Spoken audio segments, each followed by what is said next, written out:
I'm Max Kaiser. Welcome to the Kaiser Report. Boy, it feels great to be a Bitcoin millionaire. I'm loving it.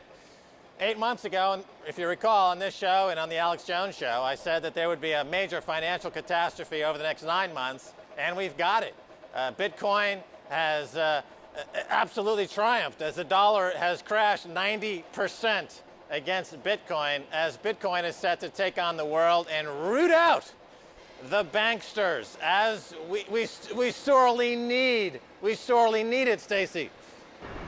Yes, Max, we're here in New York City, the skyline right behind us, the booming city, as all the cities of the world where all the too big to fail banks are based, because this is where the quantitative easing is flooding in. The Dow hit an all-time high the very same day Bitcoin, the unmanipulated free market of Bitcoin, hit an all-time high. So target value for Bitcoin is not some $50 or $100, it is $100,000 to $1 million. Bitcoin's value is at an all-time high again. Its market cap is now twice what it was at the 2011 peak.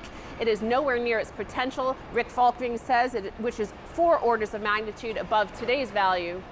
Yeah, well, the Dow Jones has hit a new all-time low against Bitcoin, and the paper millionaires and the paper billionaires are really highly suspect, because they're part of a manipulated world, of manipulated Fed policy, manipulated bond markets. They manipulate the price of gold and silver.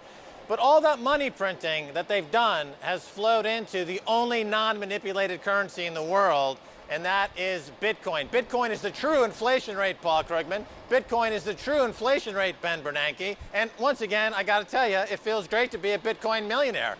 You know, it's gone up almost 1,400% in the last year, and I'm loving it, because there's anonymity, there's power.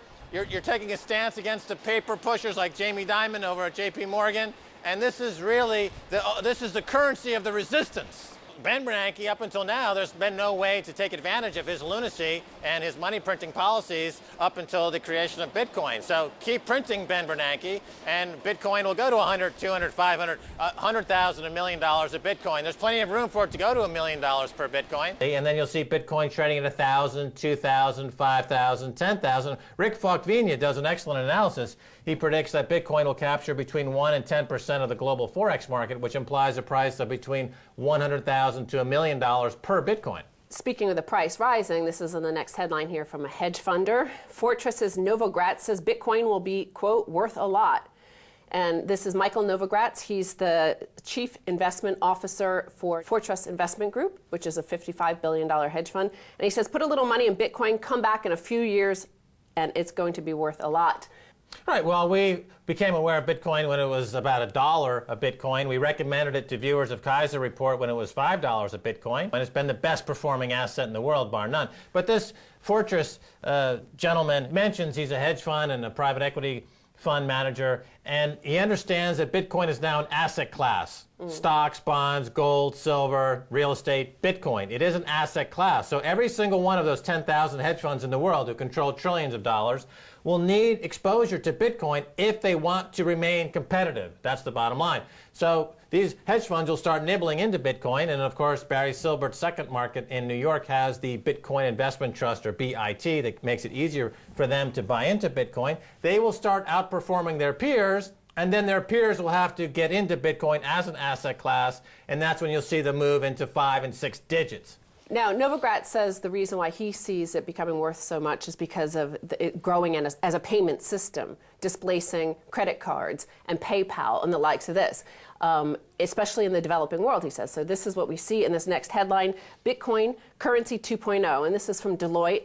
And they mention the fact that it is growing widely across Kenya. For example, it's being integrated with the M-Pesa system, which is already a system of paying for goods and services with a mobile phone. So Bitcoin is being integrated into that system. In China, you have Baidu accepting Bitcoin.